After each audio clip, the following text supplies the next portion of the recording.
इस कार्यक्रम के पुण्यार्जक हैं सोहन लाल, पवन कुमार, विजय कुमार, नितिन कुमार, संतरा देवी, रेखा देवी, सरला देवी, सोनल जैन, निखिल जैन, वर्षा जैन, हिमांशु जैन, शिवानी जैन, प्रियांशु जैन, हर्षाली जैन, गुड्डू, परिधि और विराट जैन। नायसा एवं समस्त छाबड़ा परिवार, फर्म मंगल मेडिकल स्टोर, इम्फाल, मणिपुर। श्रीमती निशा, श्री राजेश भारिल्य, रौनक भारिल्य, रोली भारिल्य बड़कुर, अंकुर बड़कुर, रुआंक बड़कुर, नेहरू नगर, भोपाल, मध्य प्रदेश।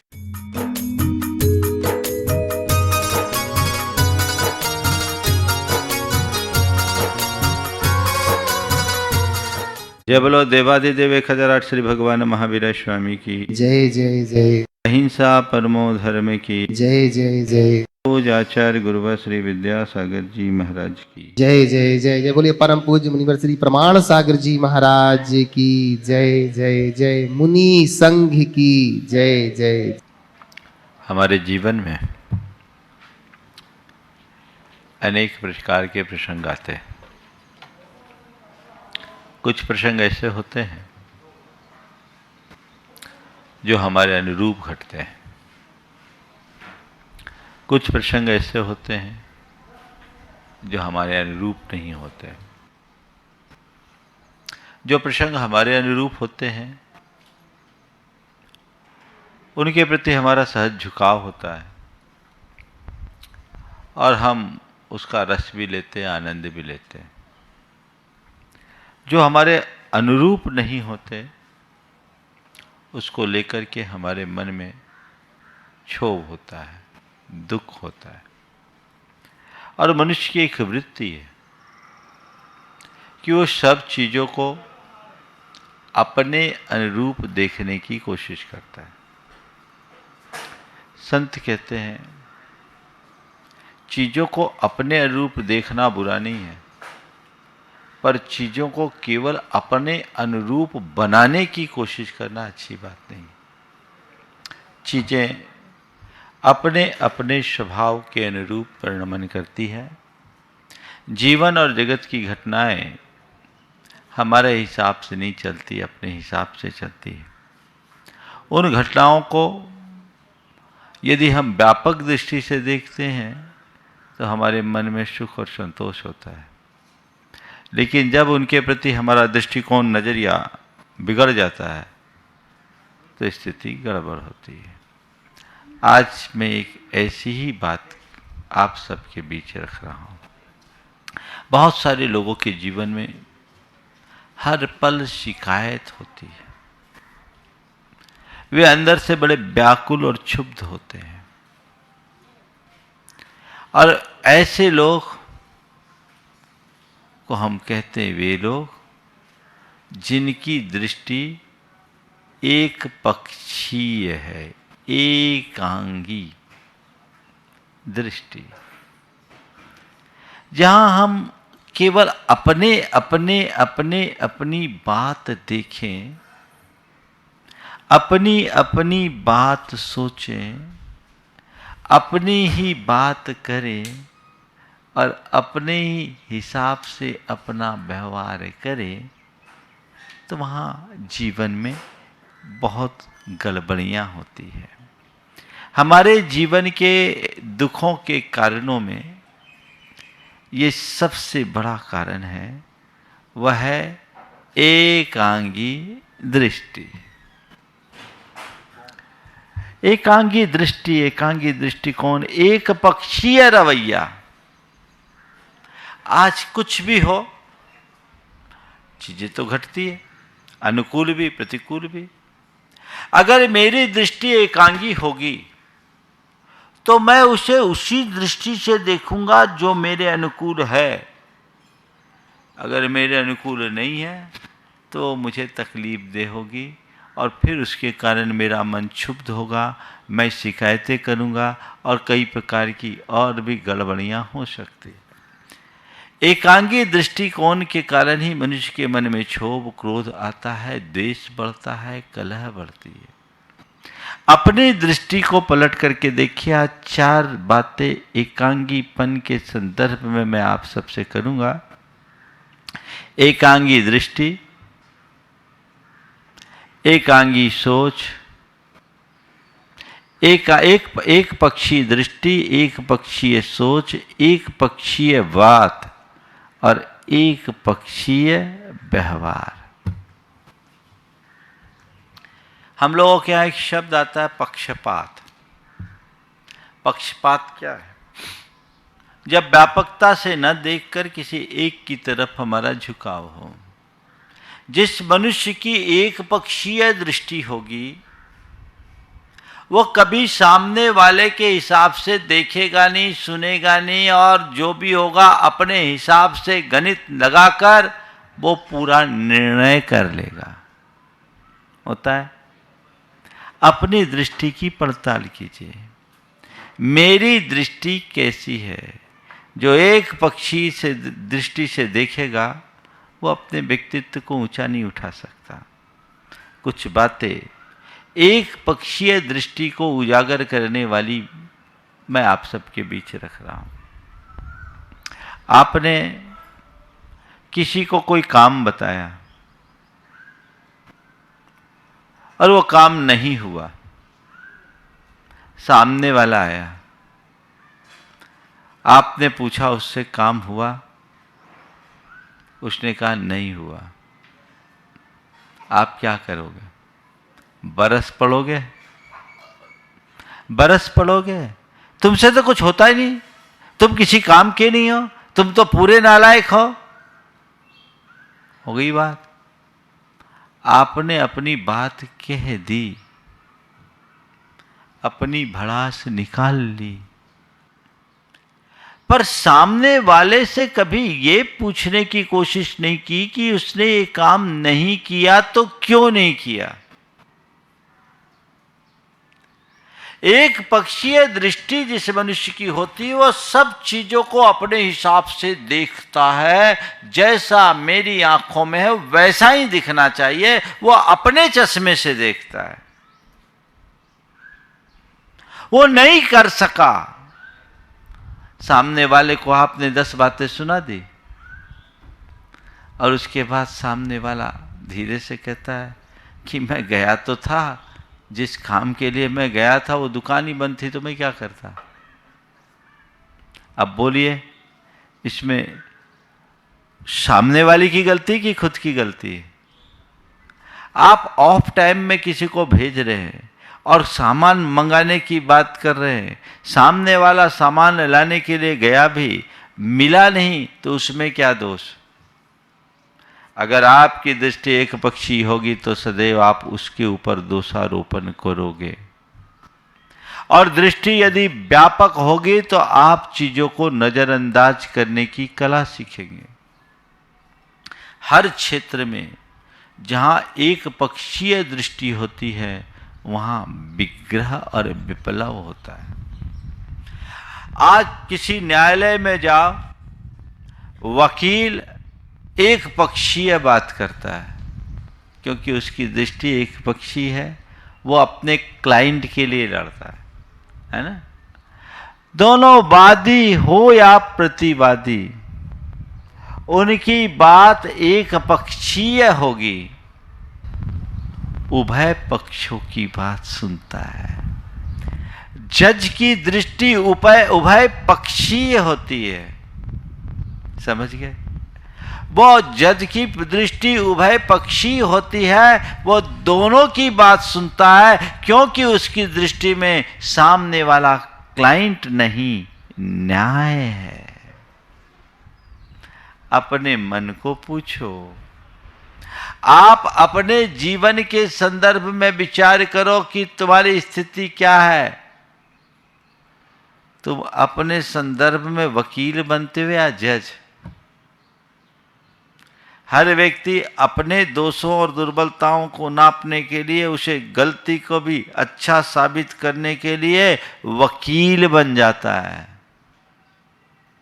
और दूसरों को गलत को भी सही को भी गलत बनाने के लिए जज बन जाता है। ये दृष्टिकोण बदलना चाहिए। जब तक ऐसा एक पक्षीय दृष्टिकोण होगा, घर, परिवार, समाज, संसार सब बिगड़ जाएगा। दृष्टि व्यापक हो। देखिए एक पक्षीय दृष्टि का कैसा कुपरिणाम आता है। एक युवक जो अपनी मां से 10 साल से अलग हो गया था, पिता नहीं थे, 10 साल से मां से बात न करे। जबलपुर की बात है। मैंने अपने प्रवचन में एक दिन माता पिता और संतान की बातें की थी। प्रवचन संपन्न हुआ, आहार पूर्ण हुआ। आहार के बाद एक युवक, उसकी धर्मपत्नी, मां साथ में बहुत भाव विभोर होकर आया। बोला महाराज जी आज आपने हमारे जीवन को बदल डाला, हमारे घर को स्वर्ग बना दिया। मैंने पूछा भैया क्या हुआ? बोला महाराज जी आज आपने प्रवचन में मुझे झकझोर दिया, आज आपने मुझे प्रवचन में झकझोर दिया। आपने प्रवचन में केवल एक ही बात कही थी कि बेटा कितना भी बड़ा क्यों ना हो जाए, मां के आगे बेटा तो बेटा ही होगा, वो मां बाप का स्थान नहीं ले सकता। और हमें अपनी गलती को देखने की कोशिश करनी चाहिए, केवल सामने वाले की गलती को नहीं। महाराज जी आज आपने जो बातें की उन सब बातों से मेरा हृदय अंदर से बड़ा उद्वेलित हुआ और मुझे लगने लगा कि मैं इतने दिन से जो सोच रहा हूं केवल एक ही बात सोच रहा हूं कि मां की गलती, मां की गलती, मां की गलती। कभी ये पूछने की कोशिश नहीं किया कि ये हुआ क्यों। उसके मन में ये बात बैठ गई थी कि मां हमेशा छोटे भाई का पक्ष लेती है, उसकी तरफ मां का ध्यान ज्यादा है। तो मेरे मन में चिढ़ हो गई कि मैं मां के लिए इतना सब कुछ करता हूं, उसके बाद मां मेरी तरफ ध्यान न देकर उसकी तरफ ध्यान देती है, इसलिए मुझे चिढ़ छूट गई। मैंने मां के दृष्टिकोण को कभी समझने की कोशिश नहीं किया और मैं 10 साल हो गए महाराज जी मैंने मां से बात नहीं की। आज आपके प्रवचन सुनने के बाद मैंने अपनी धर्मपत्नी से कहा, बोलो क्या करना। धर्मपत्नी तो पहले से तैयार थी क्योंकि मेरे इस व्यवहार से वो भी दुखी थे, पर मेरे कारण वो भी मां की सेवा से वंचित थी। धर्मपत्नी ने कहा चलो इसी समय चलो, मां से क्षमा मांगो, अपनी गलती को सुधारो। दोनों, मां भी रो रही है बोलते समय, वो भी रो रहा है, मेरे सामने बात आ रही है, पत्नी रो रही है, बड़ा अलग माहौल। धर्मपत्नी के साथ वो मां के पास गया, मां के चरणों में सिर रखा और मुंह से निकला मां मुझे माफ करो। पूरा शब्द ही नहीं बोल पाया कि वो मां के मुख से निकला बेटा, और मां ने अपने बेटे को अपनी छाती से लगा लिया।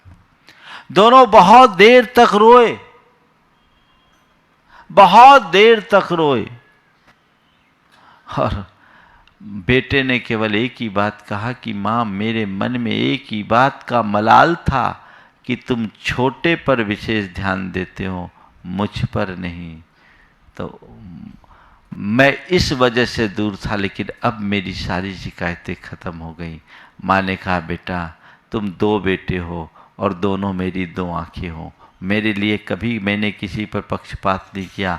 तुम्हारा ये कहना सही है कि मैं छोटे पर ध्यान देती हूँ, ऐसा मैंने केवल इसलिए किया क्योंकि तुमने शुरू से मेरे संस्कारों को साकार किया, तुमने अपनी योग्यता का विकास किया, तुम सक्षम थे। मुझे लगा कि तुम्हें मेरे किसी सहायता की ज़रूरत नहीं है, तुम खुद आगे बढ़ सकते हो, लेकिन मैं छोटे को उतना समर्थ नहीं बना सकी, मुझे वो कमज़ोर लगता है, इसलिए मुझे लगता था कि इसको मेरे सहारे की ज़रूरत है। बेटे मैं उसकी तरफ ज़्यादा झुकाव रखती, इसका मतलब ये नहीं कि तुम्हारी तरफ मेरी मन में उपेक्षा थी, आखिर तुम भी मेरे बेटे हो। 9 महीने तक मैंने तुम्हें अपने कोख में रखा है, तुम्हारी उपेक्षा कैसे कर सकूंगी।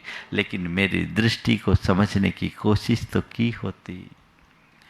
मैंने तुम्हारी उपेक्षा नहीं की, पर तुमने अपने आप को उपेक्षित मानना शुरू कर दिया। बस एकांगी दृष्टि का यही कुफल होता है। वो काश उस घड़ी मां से पूछा होता, या स्थिति को समझा होता, या अपनी सोच को सकारात्मक बना करके थोड़ा सोचा होता, तो उसे लगता कि मां ठीक कर रही है, मां ठीक कर रही है। ये एक दृष्टि होती है, एकांगी दृष्टि, और दूसरी व्यापक दृष्टि। व्यापक दृष्टि एकांगी दृष्टि वाला व्यक्ति केवल अपने हितों की बात सोचता है, और जिसके अंदर व्यापक दृष्टि होती है वो सामने वाले के हितों की भी सोचता है। केवल अपने हिसाब से सोचना मनुष्य को पीछे ले जाता है, और अपने साथ सामने वाले के विषय में भी सोचना मनुष्य को आगे बढ़ाता है। आपको देखना है कि मेरी दृष्टि कैसी है। एकांगी दृष्टि से बचिए, ये व्यक्ति को पूर्वाग्रही बनाती है। ऐसे में हम पहले से सोच लेते हैं, मन में सब कुछ वैसा हो जाता है। तो एकांगी दृष्टि जिसकी होगी वो वैसा ही देखेगा, जैसी दृष्टि होगी वैसी सोच होगी, और जैसी सोच होगी वैसी बातचीत होगी, और जैसी बातचीत होगी वैसे ही व्यवहार होगा। सब कुछ वन साइडेड दिखता है। आजकल ज़्यादातर लोग इसके शिकार हैं, और इसका परिणाम क्या है? जिस व्यक्ति की दृष्टि एकांगी होती है उसमें 4 दोष प्रकट होते हैं। ऐसा व्यक्ति स्वयं को बात बात में उपेक्षित महसूस करने लगता है।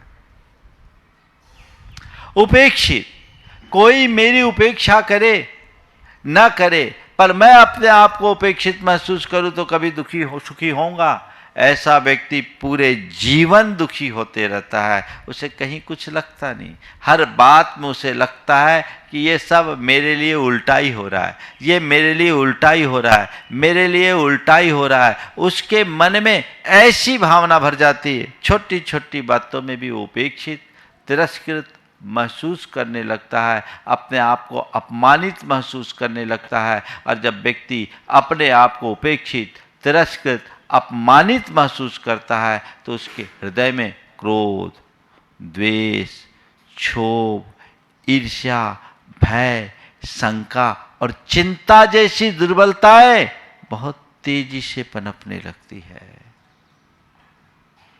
और ये चीजें अगर पनपेगी तो जीवन कभी सुखी नहीं होगा। अपने जीवन को सुखी बनाना चाहते हो तो व्यापक दृष्टिकोण के धनी बने। ये एक पक्षीय दृष्टि से अपने आप को बचाएं। हमें व्यापक दृष्टिकोण रखना चाहिए। सबको व्यापकता से देखिए, जीवन का व्यवहार बदलेगा। कोई मेरी उपेक्षा करे ये अलग बात, पर मैं अपने आप को उपेक्षित महसूस करूं ये अलग बात। मेरी दृष्टि सही है तो मुझे उपेक्षा में भी आदर का भाव दिख सकता है, और मेरी दृष्टि यदि गलत हो तो मैं आदर में भी अपनी उपेक्षा महसूस करता हूं। एक सज्जन जो समाज के बड़े एक प्रतिष्ठित माने जाने वाले व्यक्तियों में से थे, बड़े पदाधिकारी रहे, तो वो बड़े अहंकारी भी थे। उनको यदि कोई चीज़ थोड़ी भी कम दिखे तो वो अपने आप में बड़े क्षुब्ध हो जाते थे, बर्दाश्त नहीं करते थे। एक जगह वो कहीं पहुँचे, उनका नामोल्लेख हुआ, लेकिन उनसे पहले उनके कमतर का नामोल्लेख हो गया। इसे उनने अपनी उपेक्षा महसूस कर ली। मैं आपसे पूछता हूँ, ये सामने वाले की उपेक्षा है या उसके खुद के अहंकार का परिणाम? उनकी दृष्टि नहीं पड़ी, नजर नहीं पड़ी, इसलिए उसे बुलाया नहीं गया, उसका उल्लेख नहीं किया गया। पर सामने वाले ने ये सोच लिया कि इसने मुझे जानबूझ करके नजरअंदाज किया है, मुझे कमतर आंका है। ये जो सोच है बहुत गड़बड़ है। तो एकांगी दृष्टि व्यक्ति को स्वयं को उपेक्षित महसूस करते। जो व्यक्ति एकांगी दृष्टिकोण से ग्रसित है वह व्यक्ति स्वयं को उपेक्षित महसूस करता है। फिर ऐसे व्यक्ति में असहिष्णुता के भाव आते हैं। ऐसा व्यक्ति बड़ा असहनशील होता है, उसे चीजें बर्दाश्त नहीं होती।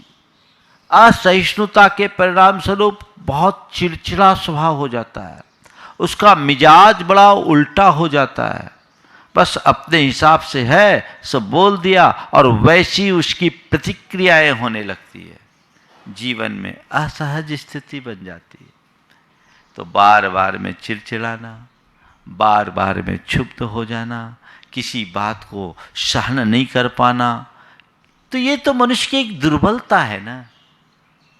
इस दुर्बलता को हमें दूर करना चाहिए और इसके लिए अपनी दृष्टि को व्यापक बनाना चाहिए। एक पक्ष नहीं, मुझे दूसरा पक्ष भी देखना है।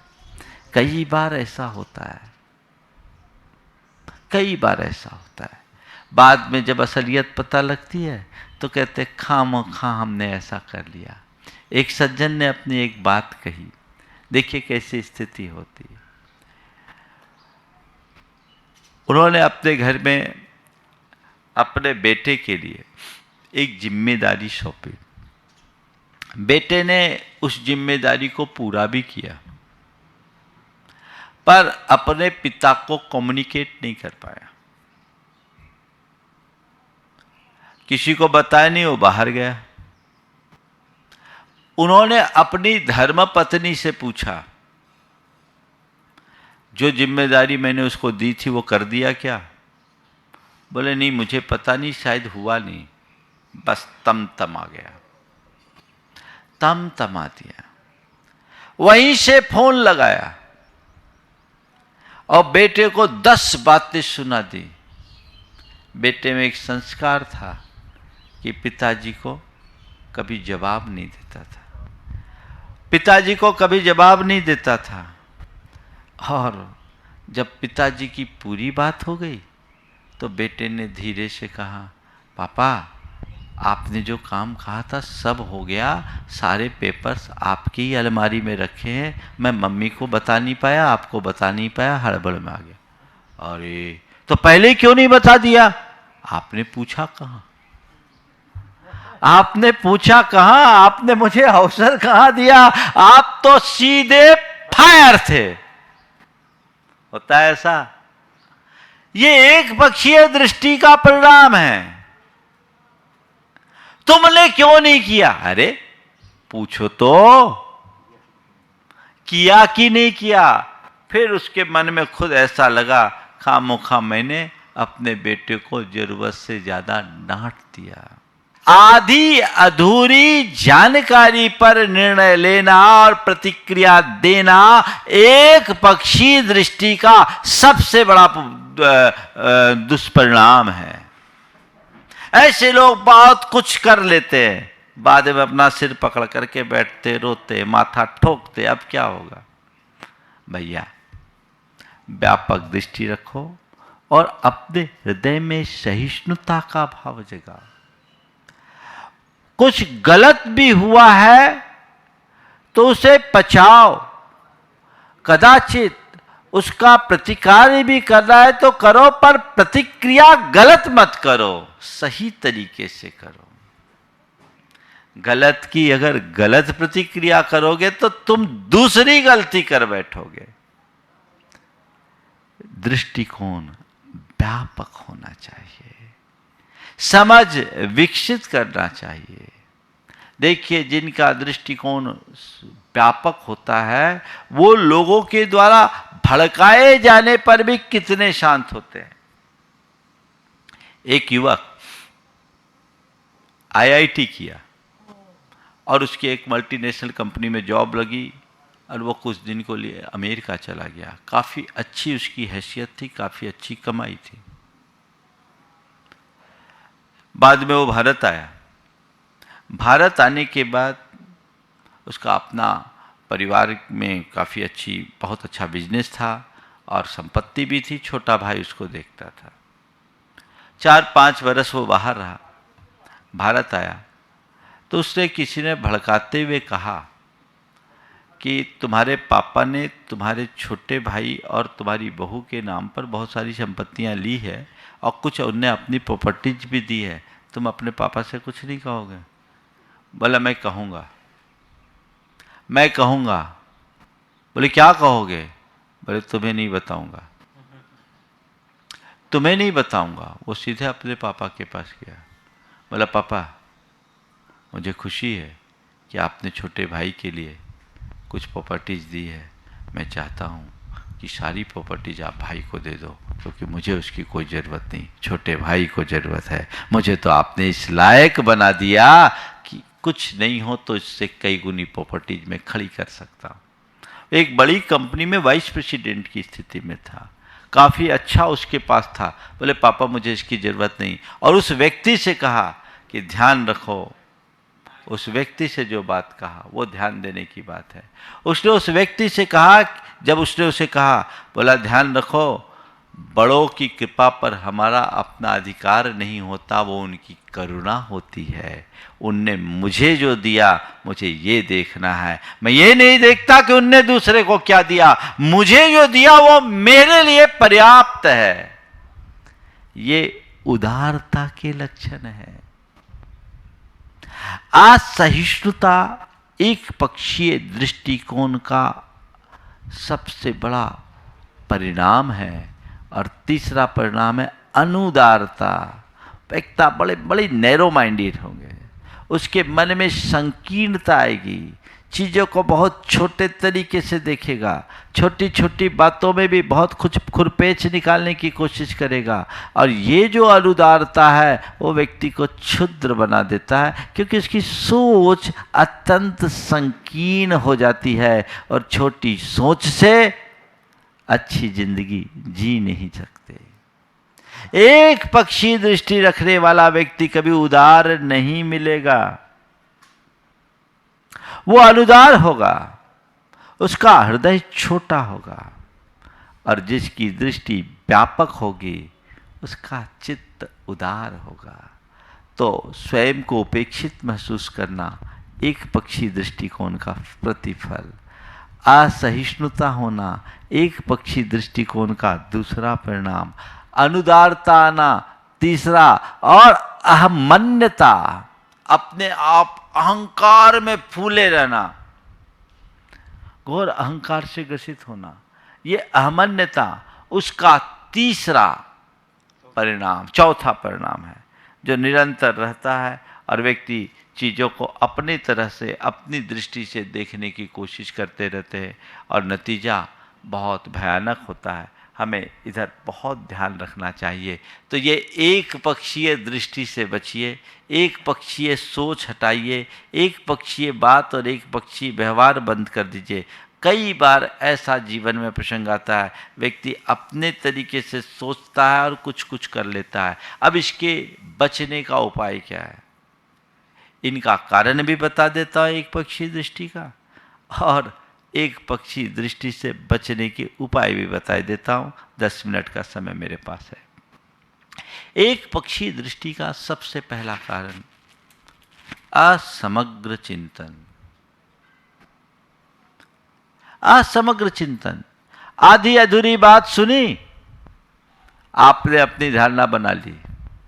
एक ने कहा, सुन करके फाइनल हो गए, निर्णय ले लिया। कुछ लोग होते हैं ना जिनको आप लोग कहते हैं कान के कच्चे। किसी ने एक बार जो फीट कर दिया वो उसी दृष्टि से देखेगा, कहते जो पहले पहुंचा दिया उसकी बात होगी। एक पक्षी दृष्टिकोण, असमग्र चिंतन। इससे बचने का उपाय साथ साथ बता रहा हूं, समग्रता का चिंतन अभी थोड़ी देर बाद बताऊंगा। देखिए असमग्र चिंतन और समग्रता का चिंतन क्या होता है।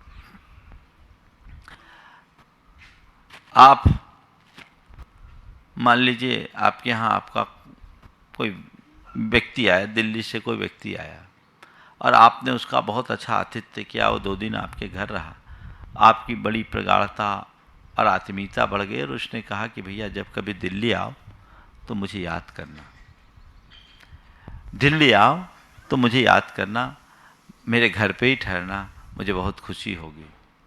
आपकी नियमित उससे फ़ोन पर बातचीत चल रही है, बड़ी आत्मीयता हो गई और कुछ दिनों बाद आपको दिल्ली जाने का प्रसंग हुआ। आपने उसको सूचना दी, बोले अहो भाग्य मेरे, मैं खुद आपको रिसीव करने आऊँगा, आपको कहीं नहीं जाना। दिल्ली पहुंचने के 1 घंटे पहले तक आप उनसे फ़ोन पे कांटेक्ट में थे। उसने कहा मैं आ रहा हूँ, चिंता मत करो। आप इस प्लेटफार्म पे पहुँचे, गाड़ी रुकी, आप उतरे, सामने वाला नदारत। अब क्या सोचोगे? बड़ी विचित्र बात है, कितने गंदे लोग हैं। जब यही सब करना था तो इतना नाटक करने की क्या ज़रूरत थी। अब तो मैं उसके यहाँ नहीं जाऊँगा, चलता हूँ टैक्सी करके किसी होटल में ठहर जाऊँगा। बड़े फ्रॉड होते हैं ये लोग, न जाने कितने प्रकार की गालियाँ दोगे, उस एक के पीछे हो सकता पूरे दिल्ली वाले को गाली दे दो। हो गया, आपने एक तरफी बातें सोच ली।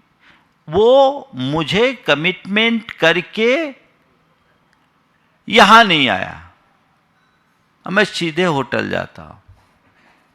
हो गया, आप होटल जाने के लिए निकले, टैक्सी स्टैंड पर पहुंचे किसी टैक्सी के लिए, और आप टैक्सी स्टैंड पर पहुंचे, टैक्सी पर बैठने ही वाले थे कि देखते हैं कि एक कार आकर रुकी।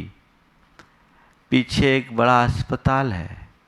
कार रुकी और कार में आपका वही मित्र है जो बड़ी बदहवास सी हालत में है, और उस कार में उसके पिताजी है जो बड़े सीरियस है, उन्हें सीवियर अटैक आया। अरे ये क्या हो गया? जरूर कुछ गड़बड़ हुआ होगा। क्या हुआ? कुछ गड़बड़ हुआ होगा। लगता है इसके पापा बीमार है, अब रुकना चाहिए।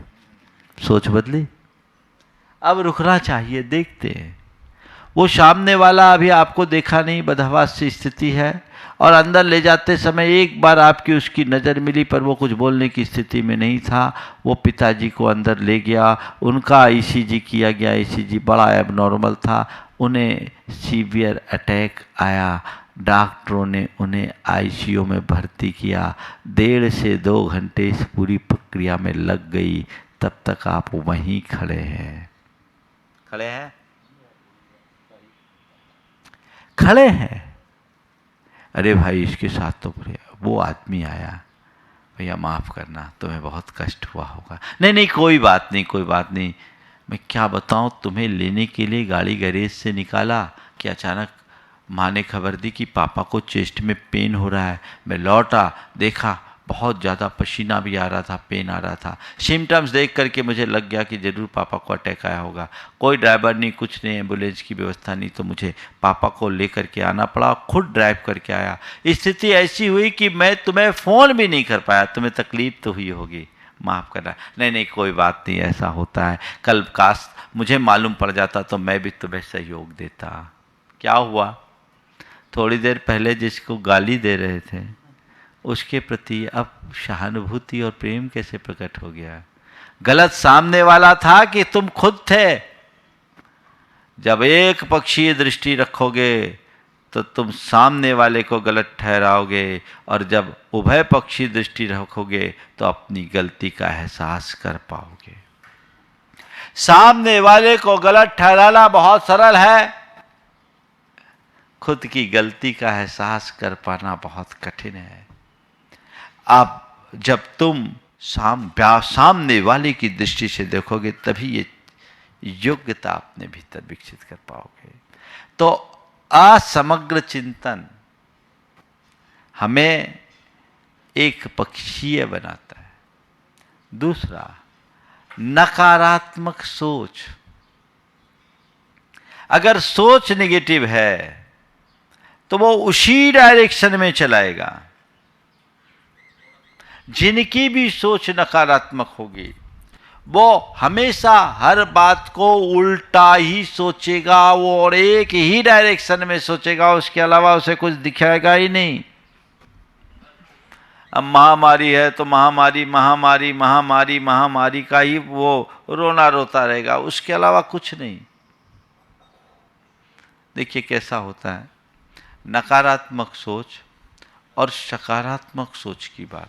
अभी की घटना बता रहा हूं। एक कोविड पेशेंट एक हॉस्पिटल में गया। कोविड पेशेंट हॉस्पिटल में गया और पहले उसका पूरा केस बिगड़ चुका था, सेचुरेशन उसका 70 पे आ गया था, लंग्स में 60% इन्फेक्शंस थे। और उसके बाद एक बड़े हॉस्पिटल में पैरवी के साथ गया।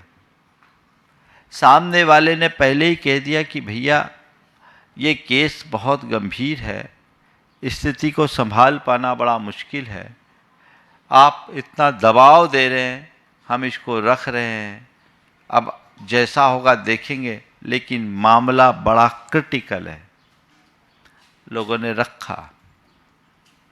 अब उसको बचा नहीं सका, क्योंकि वो मरा हुआ तो आया ही था।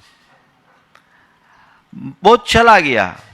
हॉस्पिटल मैनेजमेंट ने 4 दिन तक उनके लिए जी तोड़ संघर्ष किया, परिश्रम किया, वो बच नहीं पाया। एक ही व्यक्ति के साथ 2 तरह की प्रतिक्रिया कैसे होती है और कैसा होता है, आप देखिए। एक नकारात्मक सोच और एक सकारात्मक सोच।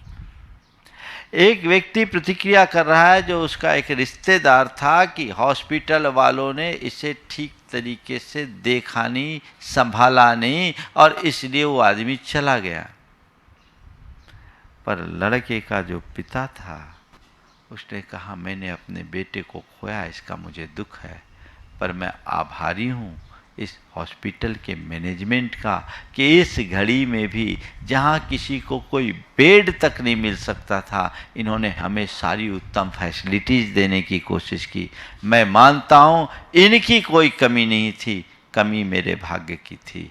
काश मैं पहले यहाँ आता तो शायद स्थिति ऐसी नहीं होती। क्या हुआ? सामने वाले को कोसेगा नकारात्मक सोच रखने वाला, और सकारात्मक सोच रखने वाला व्यक्ति सामने वाले की अच्छाई को देखेगा। तो उभय पक्षीय व्यापक दृष्टि उसकी ही होती है जिसकी सोच सकारात्मक होती है। आज सारे लोग डॉक्टरों को कोसते हैं, पर जो सोच अच्छी रखते हैं वो ये सोचते हैं कि ये कम से कम जान बचाने के उपक्रम में रात दिन लगे हुए तो हैं, खुद की जान को हथेली पर रखकर चल रहे हैं। सोच सकारात्मक हो। तीसरी बात, पूर्वाग्रह। पूर्वाग्रह जिसके अंदर बन गया, एक बार हमने किसी के प्रति कोई धारणा बना ली तो अब उसके प्रति उसी हिसाब से सोचेंगे, अब दूसरे तरीके से सोचेंगे नहीं। बेटे का रिजल्ट खुलना था, बेटे ने पिता से कहा, पापा आज स्कूल जा रहा हूं। बोले क्यों? बोले आज रिजल्ट खुलना है। एक चांटा खींच के दे दिया। साथ में उसका मित्र बैठा था। बोले ये क्या हुआ? बेटे का रिजल्ट खुलना और तुमने उसको एक चांटा दे दिया। बोले मुझे मालूम है उसका रिजल्ट क्या आएगा, शाम को मुझे घर पे रहना नहीं, सो अभी दे दूं। तो ये जो पूर्वाग्रह मन में बैठ जाता है, व्यक्ति उसे उसी तरीके से सोचेगा, सारा गणित वैसे ही। लेकिन यदि व्यक्ति आग्रह मुक्त हो, व्यापकता से सोचे, तो कभी किसी की गलती, बार बार गलती करने वाले के प्रति भी उसकी अच्छाई की तरफ उसकी दृष्टि बन सकती है। तो ये एक पक्षीय दृष्टि के कारण है। क्या कारण बताया? असमग्र चिंतन, नकारात्मक सोच और पूर्वाग्रह। इनसे बचने के लिए समग्रता का चिंतन, सकारात्मक सोच और व्यापक दृष्टिकोण, पूर्वाग्रह से मुक्ति। किसी भी चीज में पूर्वाग्रह मत रखें। और चौथी बात जो एक पक्षीय सोच की है, वो अहंकारी प्रवृत्ति। जो अहंकारी होगा वो अपने अलावा और किसी को सोचेगा नहीं, गिनेगा ही नहीं। और उसकी जगह यदि व्यक्ति विनम्रता को आत्मसात कर ले तो सामने वाले के पक्ष को भी समझने की कोशिश करेगा। हम अपने एक पक्षीय दृष्टि से अपने आप को बचाएं ताकि जीवन में संतुलन आ सके। इस स्वभाव के साथ समय आप सबका हो गया।